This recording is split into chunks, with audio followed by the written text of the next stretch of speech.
May 2012, 5:03 a.m. A SWAT team kicks down the door of a quiet suburban house in Quebec, pinning a sleeping man to the floor. Ransacking his bedroom closet, investigators quickly uncovered bundles of $20 bills wrapped in plastic. They counted almost $1 million in fake cash. But that stash was just a sample. The man in cuffs, Frank Bourassa, had successfully printed $250 million. Frank didn't view this as a traditional crime. To him, it was a business problem solved with a manufacturing model that removed every typical obstacle to growth. Back in 2008, Frank was a legitimate entrepreneur running a brake pad manufacturing company. He spent years grinding through 18-hour workdays, missing holidays just to keep the business afloat. In a standard business, you create a product, then bleed cash selling it, paying for advertising, marketing, and sales teams. Frank needed a product with no marketing and zero rejection. A transaction finished the moment you hand it over. Money is the rare product where the customer base is literally everyone on Earth. By manufacturing the cash directly, he could bypass the struggle for market share and cut straight to the profit. Frank began a period of research, studying the Colombian cartels and the North Korean operations producing supernotes. He found that even the largest operations eventually get caught. He traced their failures back to the paper. Most counterfeiters try to bleach lower denomination bills or artificially age printer paper, and the physical evidence always gives them away. Real U.S. currency is built on highly restricted chemistry. It's a specific cotton and linen blend manufactured with zero optical brighteners, the chemicals normally added to make paper look white. Under ultraviolet verification lights, normal paper glows. True currency absorbs the light. That precise composition is also what gives a $20 bill its distinctive crisp crackle, allowing it to survive thousands of folds without tearing. Since faking this material is chemically impossible, Frank concluded that he had to find a way to purchase the authentic material straight from the global supply chain. In late 2008, Frank called a foreign paper mill. He spoke calmly, introducing himself as the representative of a private investment consortium. He spun an elaborate cover story. He told the sales rep they were issuing physical corporate bearer bonds for international transactions. Because these represent high-value assets, they require heavy security features to prevent fraud. Reading from a list he'd prepared, Frank specified exactly what he needed: a pure cotton-linen blend containing embedded security threads that react under UV light. He asked for a custom watermark baked into the paper, claiming it was his company's founder. Frank simply emailed a digital file of Andrew Jackson, treating the face on the $20 bill like a standard corporate logo submission. The mill sent a quote, Frank wired tens of thousands of dollars, and they accepted the order. By posing as a businessman, he had successfully maneuvered through the highly guarded global paper trade. Months later, his shipment arrived at a Canadian port, buried in a sea of identical containers moving through the global logistics network. Frank parked his car across the lot, engine off. Through binoculars, he watched customs officers halt the heavy machinery and step up to his container. One officer asked for the paperwork. He scanned the manifest, nodded, handed the documents back, and signaled for the forklift to proceed. The cargo wasn't seized because Frank hadn't lied on the forms. The international shipping documents accurately declared the massive rolls as security paper. By adhering to the literal rules of international trade, Frank successfully used the legal system to import the restricted paper he needed. Frank directed the container to a rented warehouse. He and an associate carefully swept the walls for bugs before finally opening the boxes. Inside the facility, Frank ran his bare hands over the industrial rolls. He felt the exact weight and crisp crackle of real currency. Holding a single sheet up to the overhead light, Andrew Jackson stared back at him. Up to this exact second, Frank had broken zero laws. Ordering custom paper and paying for it is perfectly legal. But having the canvassed is just the first step. To finish the shortcut, he needed to turn the paper into the product. Frank stood alone in his warehouse, studying a real $20 bill. Around him sat hundreds of thousands of dollars worth of industrial offset lithographic presses that he had secretly sourced and assembled himself. He had bypassed the restricted supply chain. Now, he had to execute the largest independent counterfeiting run in human history. 2 months of trial, error, and burning the failures led up to a single night in March 2009. Frank Bourassa held up a piece of paper that made him stop breathing. It was a fake $20 bill, and it was a masterpiece. Replicating United States currency means beating a maze of highly engineered anti-counterfeiting technology. The paper needs the exact cotton-linen blend. The microprinting has to form a solid line to the naked eye. And if you look at the numeral 20 in the bottom right corner, the specialty ink shifts from copper to green depending on how the light hits it. Frank had successfully matched them all, but a product isn't ready until it passes quality assurance. So at 2 in the morning, Frank drove to an empty gas station 20 minutes away. He walked inside, grabbed a pack of gum, and handed the cashier his test print. The cashier held it up to the light to check the watermark. She rubbed the portrait between her fingers to feel for texture. Then she pulled out a standard detection pen and swiped it across the paper. The chemical mark turned yellow, the precise reaction for real currency. The register popped open. She handed him $19.12 in change. Frank walked out of that gas station having successfully reverse-engineered the physical security code of the United States Treasury. Manufacturing perfect money is difficult, but spending it is the actual bottleneck of the operation. Buying everyday consumer goods with fake 20s is a structurally flawed business model. This map shows how low-level retail spending creates an unavoidable data trail. Every time a cashier eventually realizes a bill is fake, it gets logged. Police pull the store's surveillance tape, log a witness description, and plot the transaction on a grid. The tracking software calculates a geographic center and mathematically pinpoints the buyer's location. Frank understood the math. If he tried to spend his way to wealth by walking into local stores and buying electronics or groceries, he would be sitting in a jail cell within a week. To actually generate wealth while mitigating that risk, he had to completely abandon retail consumer spending. He needed a strategic pivot to a business-to-business wholesale model. At 11 p.m. in a Montreal parking garage, Frank arrived for his first B2B sales pitch. He was a former white-collar brake pad manufacturer wearing a polo shirt and khakis. The men waiting for him were hardened organized crime figures, running drugs, weapons, and stolen goods. This diagram illustrates his wholesale pricing structure, which offered his dangerous new clients a massive return on investment. If a syndicate gives him $30,000 in clean, legitimate cash, he hands over $100,000 in high-quality fakes, 30 cents on the dollar. The buyers demanded a beta test. They took Frank's sample bills and systematically circulated them through heavily secured commercial banks, high-end retail stores, and casino floors.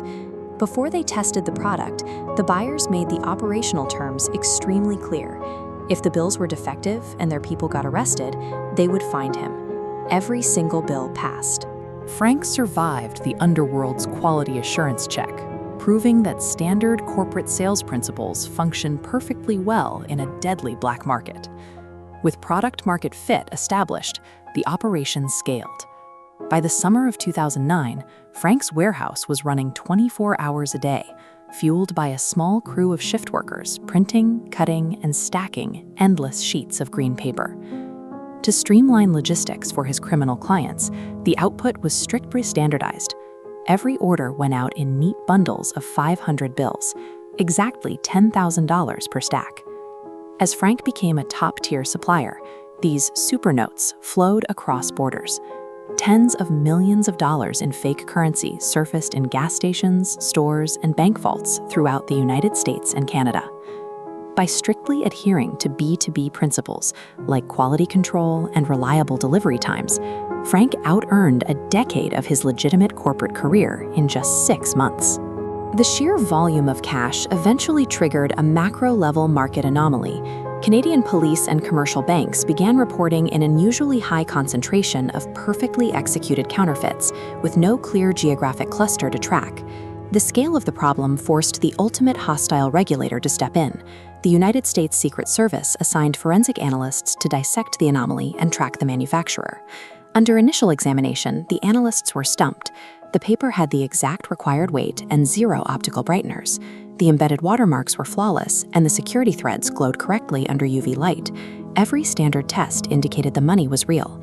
The critical breakthrough only happened under a comparison microscope at extreme magnification.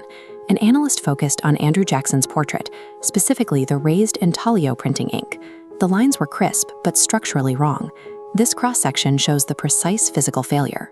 Genuine currency uses an engraving process that presses the ink deep into trenches within the paper fibers. Frank's reverse engineering created a perfect high-resolution photograph of that engraving, leaving the ink resting flat on the paper surface. That fraction of a millimeter difference was the single flaw in his design. It gave the government the only thread they needed to start unraveling his empire. Back in Quebec, Frank had all the money he could ever spend, but none of the freedom he wanted. He was trapped in a state of suffocating paranoia, treating every strange car or suspicious glance as an undercover agent. He recognized his business model was operating on borrowed time against federal agencies. To survive, he began engineering an accelerated total exit from the market. But his operational security had a fatal blind spot. What Frank didn't know was that law enforcement had already isolated his network and completely compromised one of his primary wholesale buyers. Looking for the capital to finalize his retirement, he agreed to facilitate one last massive wholesale transfer. Frank Bourassa picks up the phone to lock in the deal. Entirely unaware, he is negotiating the terms of a federal sting operation. March 2012, Montreal. Frank Bourassa sits across from a new client, preparing to hand over $100,000 in counterfeit 20s. He knows something feels wrong. He can't quite place it, but the buyer feels off. Still, backing out of a deal already in motion is dangerous, and if this contact is legitimate, the financial upside is enormous. So Frank ignores his gut. By April, they arrange a second exchange in a shopping mall parking lot. Frank circles twice. He checks his mirrors constantly. The drop goes smoothly, and the road behind his rented SUV is completely empty. This visualization shows the reality of Frank's drive. While he checks for tails, a layered surveillance net has locked on. Unmarked vans hold the perimeter. A helicopter tracks from above. As he takes random turns, the grid simply expands, completely neutralizing his evasive driving. Street smarts and sharp instincts keep a criminal alive against competitors. Against the unlimited resources of a coordinated state police operation, they are completely useless. At 5 in the morning, the trap finally snaps shut. A tactical SWAT team batters through the front door of the rural house, pulling Frank out of bed and throwing him to the hardwood floor. Officers secure the property and find everything they need to prove his operation: the paper stock, the printing plates, nearly 1 million in counterfeit bills, and a small bag of cannabis sitting in a nightstand drawer. But local authorities are the least of his problems. The United States Secret Service has been tracking his product for years. They want him extradited to an American courtroom, where he faces up to 60 years in federal prison. Every shortcut Frank took to build his wealth vanished in an instant. Facing what amounts to a life sentence, he is stripped of his freedom, reduced to nothing but a massive legal liability. Sitting in the courtroom, the human cost sets in. His girlfriend watches him from the gallery, waiting for any sign of remorse or an apology. Frank won't even meet her eyes. He isn't thinking about apologies. Frank leans over to his defense attorney and starts formulating a pitch. He abandons the posture of a defeated criminal and starts treating his prosecution exactly like a corporate audit. He explains that somewhere in Canada, there is another $200 million in perfectly forged 20s, and Frank is the only person alive who knows exactly where it is. This single piece of information reverses the dynamic of the room. He takes the very evidence that could lock him away forever and repurposes it as ultimate negotiating leverage. This flowchart illustrates the threat. If locked away, that stash is abandoned. Those bundles inevitably bypass security, flooding the American economy with $200 million untraceable dollars. To prevent that, Frank surrenders his stash and specs. In exchange, Canada blocks extradition for minimal time. By June 2012, Frank is sitting in a police convoy, guiding authorities out into the isolated parts of rural Quebec to a nondescript storage facility. Officers roll up the door and step inside. Staring back at them are pallets stacked floor to ceiling with cardboard boxes. For days, they conduct a massive physical inventory, counting out bundle after bundle of Andrew Jackson's staring face. The sheer scale of the recovery leaves the Crown prosecutors with no choice. Standard criminal procedure is set aside, and the justice system accepts a business transaction to neutralize a threat to the money supply. The deal is finalized a month later, in July, at the Quebec Superior Court. Frank pleads guilty to heavily reduced charges in exchange for his absolute cooperation. The judge hands down the sentence. For producing $200 million in fraudulent currency, Frank gets 6 weeks of time served. He pays a fine of $1,350 for the small bag of cannabis on his nightstand and walks out the front doors a free man.